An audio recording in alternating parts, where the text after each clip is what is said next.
The hallway was filled with laughter, the cruel kind that sticks to your skin and burns long after it fades. My daughter ran through it, her little legs struggling beneath her backpack, her face flushed with a pain she didn't yet have words for. Tears streamed down her cheeks as she pushed past the crowd, desperate to find somewhere, anywhere, to disappear. I remember the sound of her sobs that day.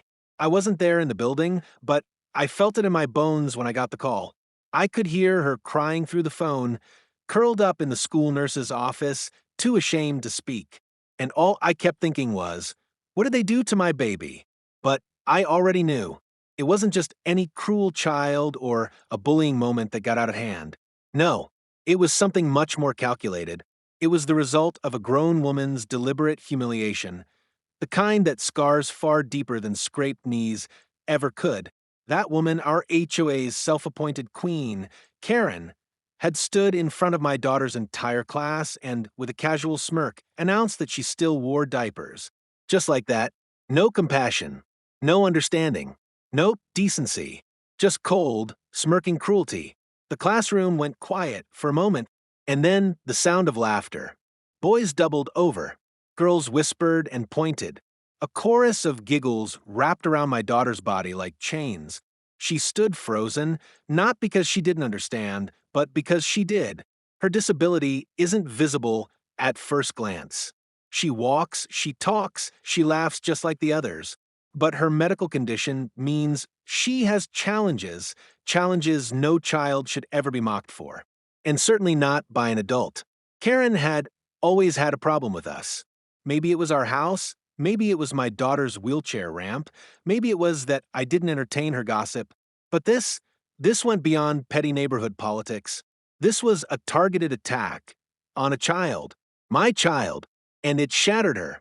In that moment, surrounded by mockery, she lost a piece of her innocence, and I lost every ounce of restraint I ever had for people like Karen. That day changed everything. It wasn't just a moment. It was the spark that ignited something much bigger, a fire that would rage through a community built on silence and expose what happens when the wrong people are given power over our children. If you think this is just another Karen story, you're wrong. This is a story about pain, about dignity, about a little girl who deserved better, and a mother who refused to stay silent. Let me tell you exactly what happened and what we did next. My daughter, Amara, was born on a quiet spring morning that felt like it had been handpicked by heaven.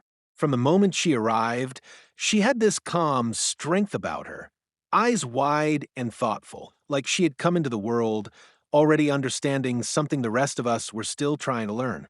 She didn't cry much, not even when the nurses ran their tests. I remember one of them said, "This one's going to be a quiet fighter." And she was right. Amara was diagnosed with spina bifida before she even turned 1. It's a condition that affects the spine and nerves, which for Amara meant challenges with bladder control and occasional weakness in her legs. Doctors told us she might never walk without assistance, that she would need catheters and most likely diapers for much of her childhood. That day shattered something inside me, but not because of her condition. No, what broke me was the fear of how the world would treat her because of it. But Amara, oh, she was a miracle emotion. She learned to walk, slowly but surely, with a tiny walker that had pink glitter stickers on the sides. She was stubborn, too, refusing to accept help unless she absolutely needed it. She read early, laughed often, and had this uncanny ability to sense when someone else was sad.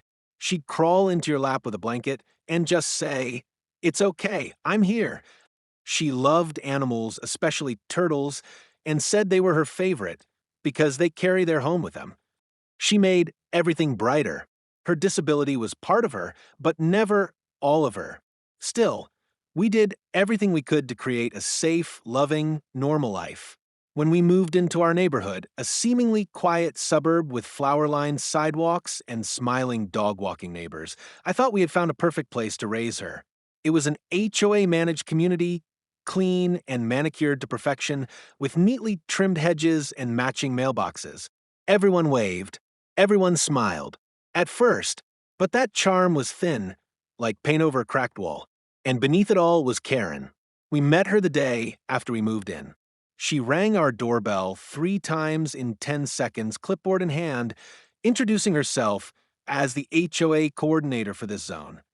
I'll never forget how her eyes swept across my daughter's walker before landing on the ramp we were building for the porch. She didn't smile. "That'll need to be approved," she said sharply, before even asking our names. That was Karen. Polite only when it suited her, and always watching, always judging.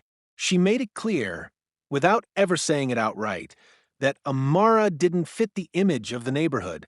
She never said disability.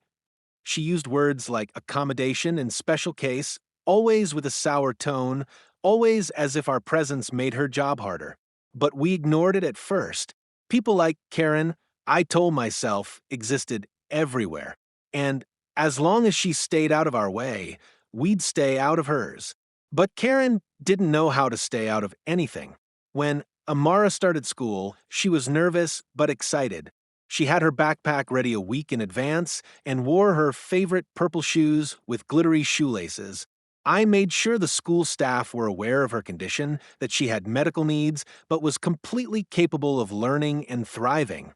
And for a while, things went smoothly. She made friends. She joined a reading circle.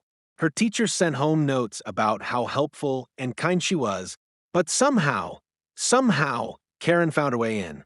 She joined the parent advisory board. She started volunteering at events, and suddenly little things began to change. Teachers grew distant. Notes stopped coming. A few parents avoided eye contact during drop-off. Amara came home quieter. She started asking strange questions. "Mom, why don't other kids wear what I wear? Is there something wrong with me?" I hugged her tighter every time, assuring her that she was perfect. But deep down, I felt the shift. It was Karen. She had seen a bright, happy little girl and decided she didn't belong. And worse, she had the influence to make others believe it too.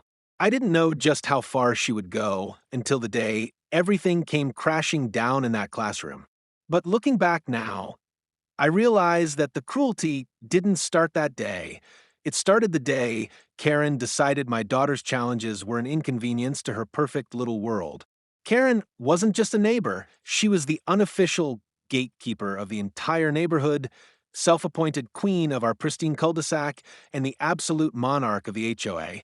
From the moment we moved in, it was clear that this woman saw herself as more than a resident. She saw herself as the moral compass, the visual standard, and the enforcer of everything she believed suburbia should be. With a clipboard in one hand and a faux smile in the other, she patrolled the streets like a commander inspecting her troops, her eyes scanning driveways, fences, porch lights, and eventually our front ramp with a thinly veiled sneer. Her voice, always sugar-coated for effect, carried an undertone of superiority, the kind that made you feel like a child being scolded by a headmistress. She never said things outright, never raised her voice, never used foul language, but somehow, everything she said felt like an insult wrapped in lace. "Oh, you're building a ramp?" she had said during our first interaction, eyeing the half-finished structure on our porch. "I hope you got that cleared with the committee. We try to keep things uniform here." That was the first of many red flags. The way she emphasized we made it clear that we weren't part of that collective, at least not in her eyes. She didn't ask for our names.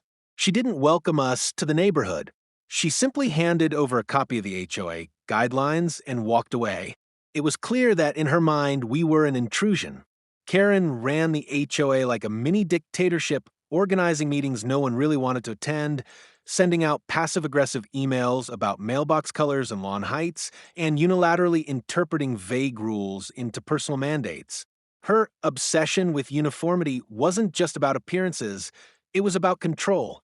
Everyone had to fit into the mold, same garden gnomes, same mailbox height, same type of porch light, same political signs, or none at all.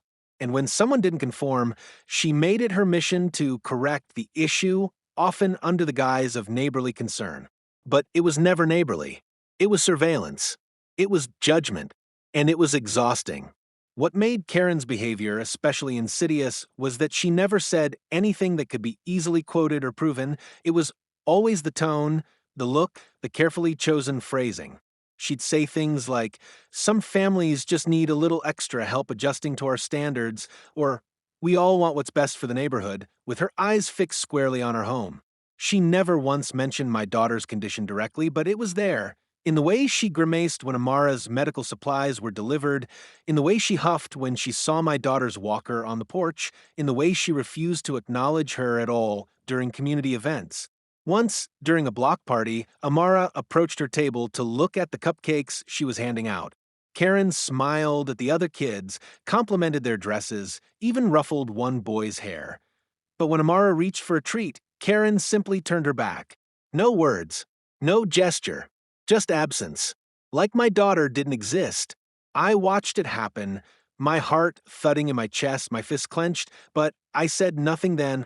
I told myself I was imagining it, that maybe she was distracted, that maybe she didn't see her. But deep down I knew. Karen didn't like difference. Karen didn't like disability.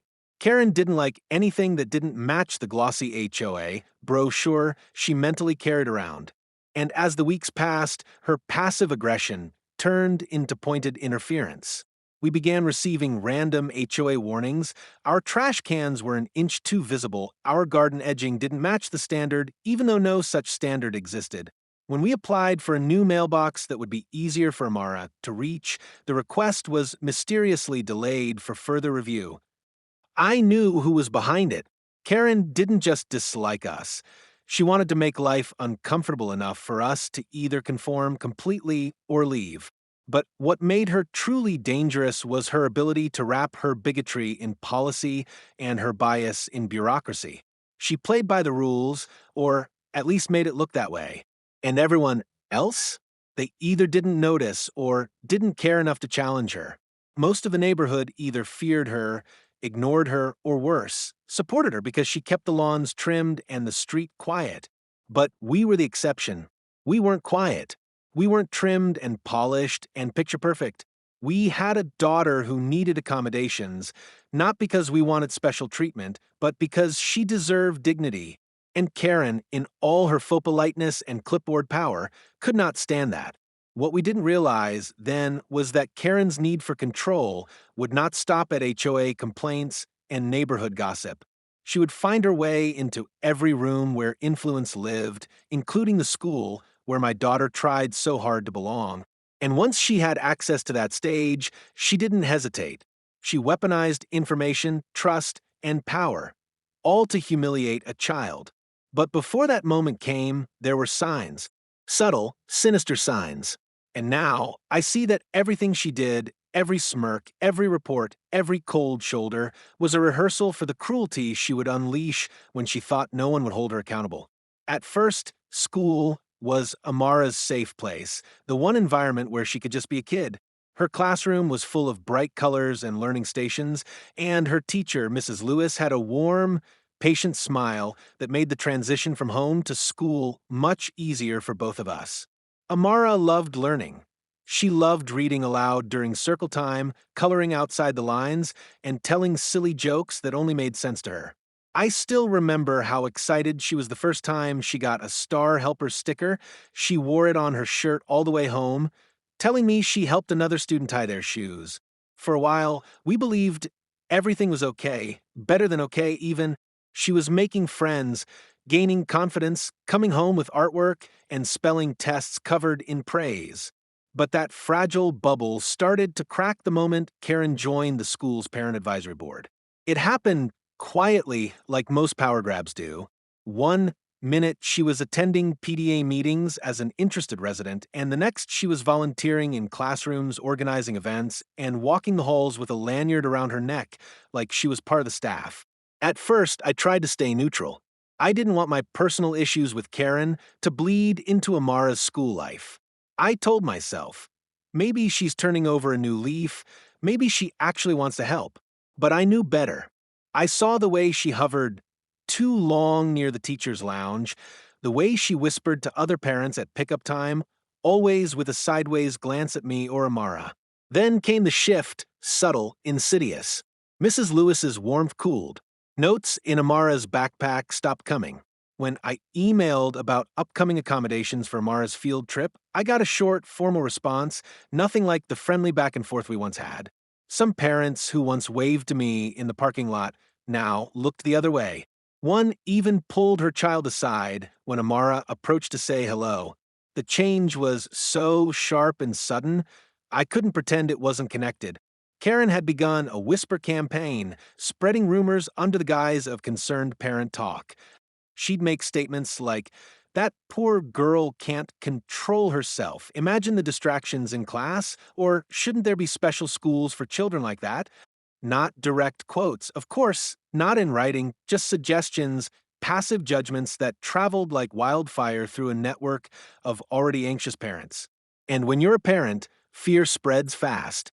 No one wanted their child to fall behind, and Karen made it easy to paint Amara's presence as a problem, not a person. Slowly, Amara started noticing the changes too. Kids who once shared markers with her now move their chairs away. Birthday invites stopped coming. One day, she came home and asked, "Mommy, is it bad to wear different underwear?" I froze. "Why do you ask that, sweetheart?" Her lips trembled. "Some girls said I wear baby diapers. But I don't, right? Mine are medical ones, right?" My heart shattered. I held her so tight I thought I might break us both.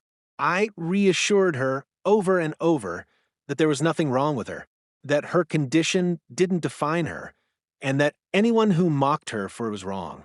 But the damage had been done. She started dreading school. Her spark dulled.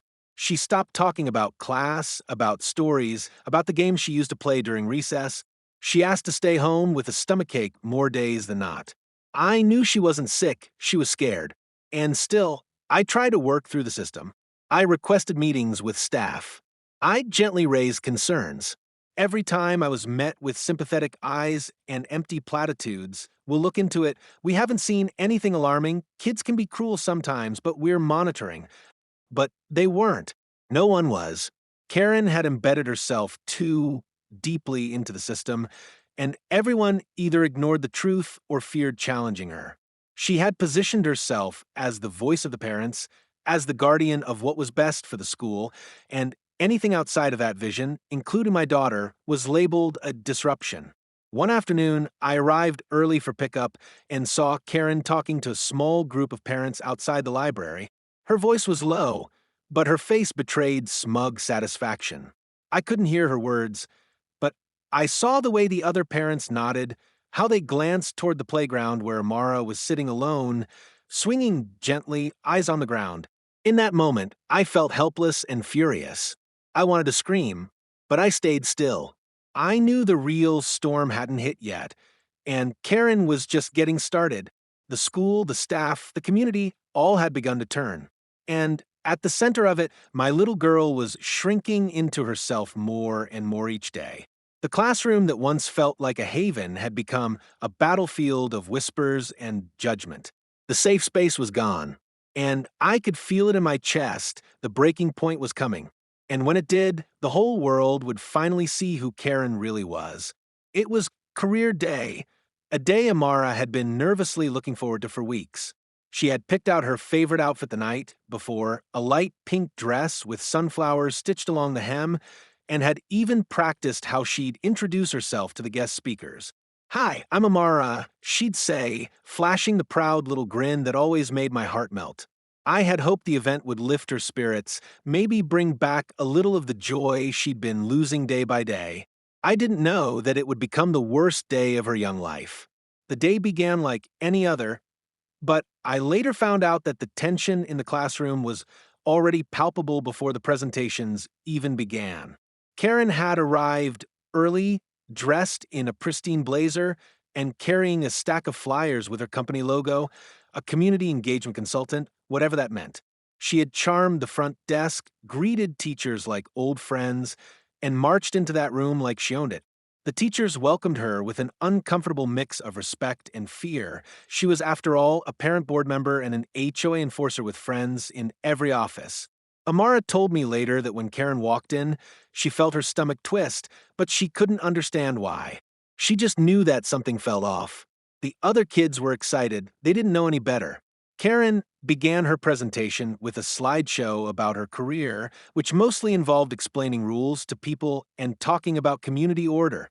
She made jokes only the adults laughed at and spent a good amount of time talking about how important it was to preserve standards in neighborhoods and schools. She then transitioned into a bizarre Q&A session with the kids, prompting them to share what they thought made a person respectable. Some answered with things like helping others or being kind, but others, likely echoing things they'd heard at home, said things like being clean or not needing help. That was the setup, the trap. And then she turned to Amara, singling her out. "Amara, sweetie," she said, her voice coated in artificial sweetness. "Why don't you tell us what makes you special?" Amara froze. All eyes turned to her. She smiled nervously and softly said, "I like to help my friends." Karen tilted her head. "That's very sweet. But I heard you need help sometimes, right? Like special help the other kids don't need?" The room went silent. Amara's lips trembled. I don't know," she whispered. "Oh, honey, it's okay." Karen cooed with mock sympathy. "Everyone has different needs. Like how you still wear diapers, right? Medical ones, of course. That's not embarrassing at all." She said it with a smile, like she was being kind, like this wasn't the most humiliating moment of my child's life. For a few seconds, no one moved, and then laughter. It started with a snort from the back row, then giggles, then full-blown laughter. Karen stood there, watching it unfold, not saying a word to stop it, not one word. The teacher, Mrs. Lewis, fumbled to restore order, her face pale and eyes wide, but she was too slow. The damage was done. Amara didn't cry right away. She just stood there, frozen, as if her body didn't know how to react. Then her eyes filled, her shoulders crumbled, and she bolted out of the room. She ran past the desks, past the teacher, past Karen, who didn't even flinch, and straight into the hallway, where she collapsed near the lockers, sobbing and trying to breathe. A staff member eventually found her and brought her to the nurse's office, where she curled into a ball on the cot, refusing to speak. When the school called me, they only said there had been an incident. No details, no urgency. Just, she's okay, but she's very upset. I dropped everything and drove like a madwoman to the school. When I arrived and saw her, my little girl, curled up on that flimsy cot, face blotchy and wet, her voice broken as she whispered, "Mommy, they all laughed at me." Something inside me snapped. The nurse tried to offer some explanation, but I didn't care. I scooped Amara into my arms, held her like I used to when she was a baby, and promised her over and over that she was safe now, even though I didn't fully believe it myself. I wanted to scream, to find Karen and demand answers, but I had to focus on Amara. That night, she didn't speak. She didn't eat. She didn't even touch her favorite turtle plushie. She just stared at the ceiling, blinking back tears every few seconds, as if trying not to break, all over again. The next morning, I received a sanitized email from the school principal saying there had been a moment of miscommunication during career day and that they were investigating the matter. There was no apology, no mention of Karen, no acknowledgement of what really happened, just cold administrative language designed to protect themselves, not the child who had been humiliated. I called. I demanded a meeting. I showed up at the school, asked to speak to everyone, the teacher, the principal, the parent board. Most looked uncomfortable. Some wouldn't even meet my eyes. Karen, of course, denied everything. She said it was taken out of context, that she was only trying to make Amara feel included, and that the laughter was unfortunate but not her fault. I could see in her eyes that she wasn't sorry. She was smug, confident that she'd face no consequences. And she was right for now. But I knew then that this wasn't just about my daughter anymore. This was about every child who's ever been mocked for something they couldn't control. About every parent who's been silenced by systems that protect the powerful and ignore the vulnerable. That moment in the classroom was meant to humiliate, to reduce my daughter to a joke. But what Karen didn't know was that she lit a fire. Because from that day on, I vowed to fight back. Not with fists, not with rage, but with truth. And the truth, raw and unflinching, would soon reach far beyond the walls of that classroom. The silence in the car that day was heavier than any scream I'd ever heard. Amara sat in the back seat, her head resting against the window, eyes fixed on nothing as houses and trees blurred by. Her little fingers fidgeted with the corner of her sleeve, something she only did when she was overwhelmed and try not to cry. I kept glancing at her through the mirror, my hands gripping the steering wheel so tightly they turned pale. I wanted to say something, anything to undo the damage, to offer comfort. But how do you tell a child that what happened to her wasn't her fault when the whole world around her acted like it was? When we got home, she went straight to her room and didn't come out for hours. Not for dinner. Not when her favorite cartoon came on. I found her eventually curled under her blanket, whispering to her stuffed turtle, "Why did they laugh at me?" That night, I sat on the floor beside her bed, listening to her cry in her sleep, and I made myself a promise I would not let this be buried. The next morning, I returned to the school with every ounce of composure I could muster. I had rehearsed my words. I wasn't going to yell or cry. I was going to be heard. But the moment I walked into the front office, I was met with tight smiles and scripted reassurances. "We're aware of the situation. We're looking into it. It's being handled internally." And then came the meeting, me, the principal, the counselor, and Mrs. Lewis sitting awkwardly at a long table in a room that smelled like disinfectant and denial. I asked them what they planned to do about Karen. The principal shifted uncomfortably and said, "It's complicated." I asked if anyone had spoken to the students, who laughed. The counselor chimed in with, "We'll be doing a group empathy session later this week." I asked why Karen had access to my daughter's medical information in the first place. Silence, shifting eyes, shrugs. Then came Karen's written statement, handed to me like it was a legal document, a carefully crafted apology if any harm was perceived, filled with vague language about inclusive intentions and misunderstood remarks. Not once did she use my daughter's name, not once did she admit what she said, and yet they all accepted it like it was enough. But for Amara, it wasn't enough. She refused to go back to school. Every morning became a battle of tears and trembling. She clung to me like she was 5 years younger, asking if I could stay with her in class or teach her at home. She stopped drawing, stopped singing, stopped smiling. It was like someone had reached inside her and turned off the light. She became smaller, quieter, afraid of being noticed. And at night, she would wake from nightmares crying, saying, "Please don't let them laugh again." It broke me, every inch of me. I knew this was more than just embarrassment. This was trauma. I contacted a child therapist, and even during the first session, Amara sat silently, barely able to look up from the floor. The damage Karen had done wasn't just in a moment. It had crawled into every part of my daughter's sense of safety and self-worth. I started collecting everything: emails, screenshots, eyewitness statements, even copies of the school's health privacy policy. I wasn't just a mother anymore. I was preparing for war. I documented every call, every excuse, every time someone said, "We're doing our best." Because they weren't.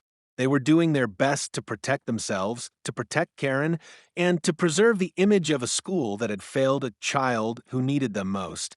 I reached out to other parents quietly, and some confirmed what I already suspected: that Karen had gossiped about Amara before, that she'd made comments, that she'd rolled her eyes when Amara's name came up in meetings. One mother told me, "We didn't know how to speak up, she runs everything." But I wasn't afraid of Karen anymore. Not after what she did. Because once someone breaks your child's spirit, something fierce and immovable awakens inside you. This wasn't just about my daughter now. This was about every child who had ever been shamed, silenced, or ridiculed because they were different. And if the school wouldn't protect her, I would, with the truth, with everything I had. I had never planned to share our pain with the world, but silence was no longer an option. One evening, after another failed attempt to convince Amara to return to school, I sat in my living room with her sleeping beside me, her tiny hand still clutching mine even in slumber. My heart was heavy, not just with sadness, but with something stronger: resolve. I opened my phone, switched to the front camera, and started recording. No script, no makeup, no filters, just me, a mother who had watched her child's light be dimmed by cruelty disguised as authority. My voice trembled at first, but I told the truth, all of it. I spoke about the HOA queen who weaponized gossip, the school that failed to act, and the little girl who once loved to learn but now feared being seen. I didn't name Karen, but I didn't need to. I spoke from the rawest part of my soul, calling out the system that had protected the adult instead of the child. I ended the video with one simple sentence. This is not just about my daughter. It's about every child who's ever been humiliated for something they didn't choose. I didn't expect what happened next. Within hours, the video began to gain traction. By morning, it had thousands of shares. Within days, it was everywhere: Facebook, Twitter, TikTok, even Reddit threads labeled HOA horror stories and justice for kids. Comments poured in, many from parents with similar stories, others from teachers expressing outrage, and countless strangers simply saying, "We see you. We stand with you." Disability rights organizations reached out offering support, legal guidance, and platforms to amplify Amara's story. They weren't just listening, they were rallying. One nonprofit even offered to cover therapy costs for Amara and sponsor an awareness campaign in her name. For the first time in weeks, I felt something shift. The shame was no longer ours to carry. It belonged to those who let this happen. Then came the media. A local news station contacted me for an interview. I hesitated at first, unsure if exposing our lives further would help or harm, but then I looked at Amara and realized telling the truth had already begun to set us free. I agreed. The segment aired during the evening news and was picked up by national outlets the following day. They blurred Amara's face but showed her artwork, her toys, her drawings of turtles and sunshine that told the story of a child who just wanted to be accepted. Karen's face, however, was not hidden. A few neighbors recognized her from the footage of school events. As the public backlash grew, the school could no longer maintain its wall of silence. They released a formal apology, this time naming the incident, acknowledging the breach of confidentiality, and announcing Karen's removal from any future school functions. It wasn't just words. They held a press conference where the principal, visibly shaken, addressed the community directly. They promised to implement new privacy protocols, expand anti-bullying efforts, and provide mandatory staff training on disability awareness. It was a start, not justice, but progress. Karen, on the other hand, vanished from public sight. No more HOA emails, no clipboard patrols. Her name became a cautionary tale among parents. And for the first time, the neighborhood she once controlled began to talk about what she had done, openly, honestly. People came forward with their own stories. It was like lifting the lid off a pressure cooker that had been whistling for years. And through it all, Amara began to heal, slowly. The first time she smiled again was when she saw a handmade card from another little girl across the country that said, "You're my hero." She didn't fully understand why the world was paying attention, but she did understand that she wasn't alone anymore. And that changed everything.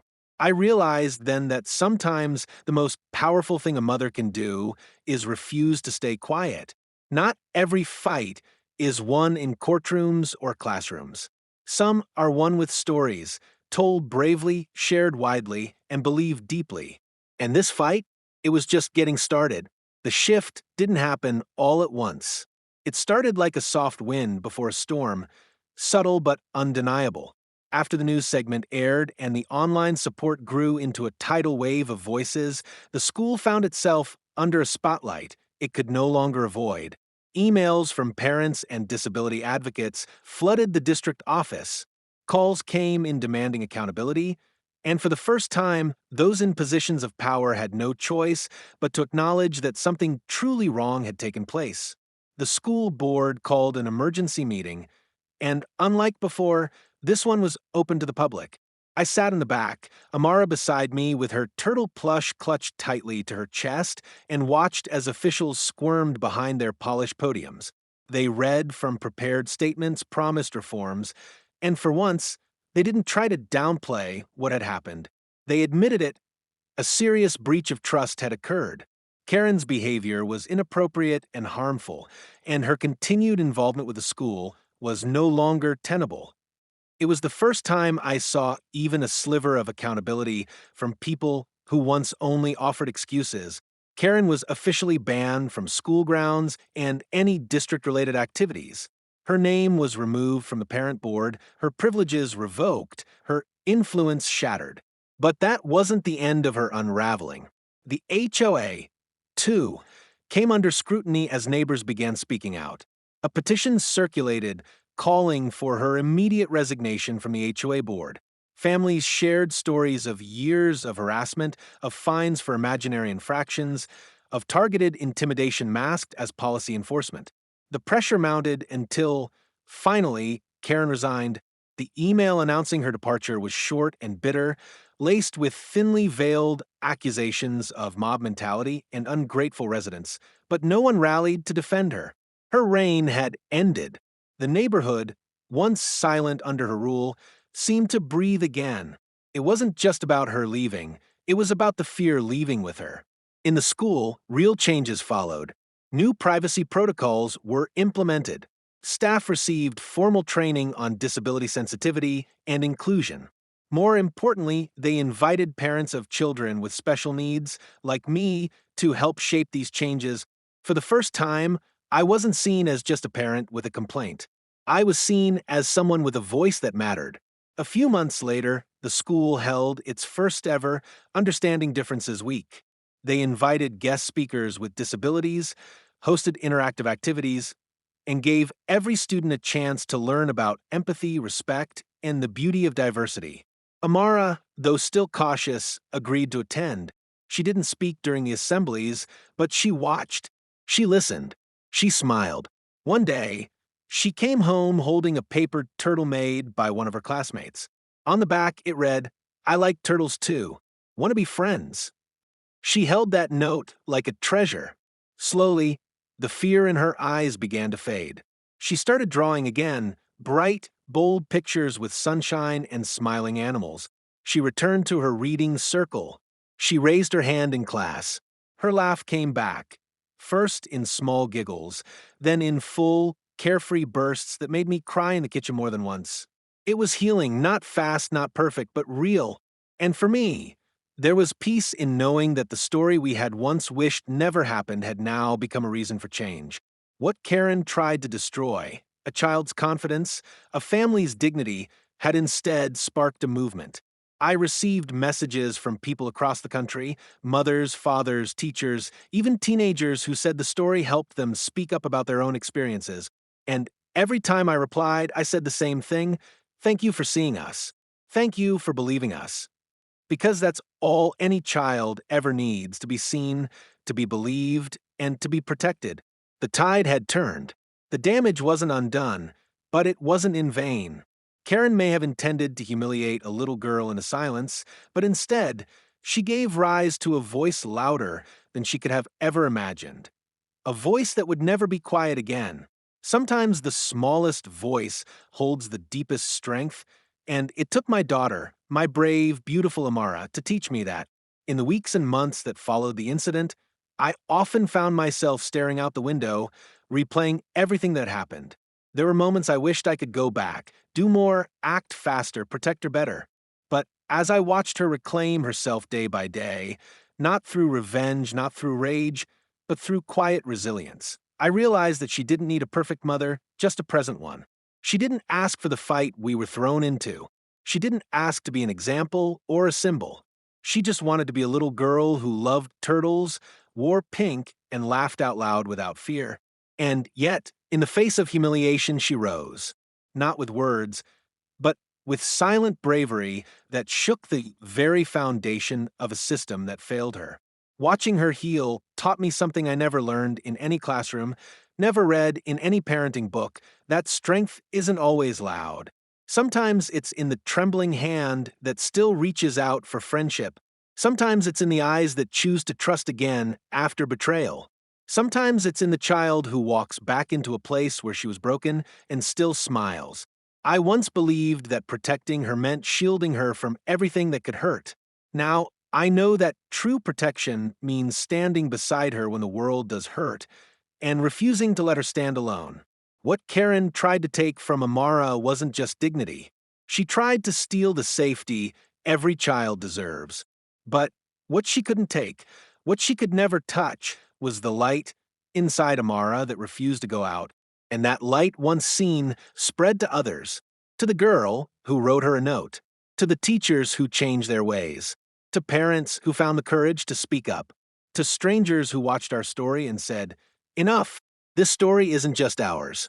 It belongs to every child who's ever been laughed at for being different, to every parent who's sat in silence because they thought no one would listen, to every person who's been made to feel like a burden when they are, in fact, a blessing.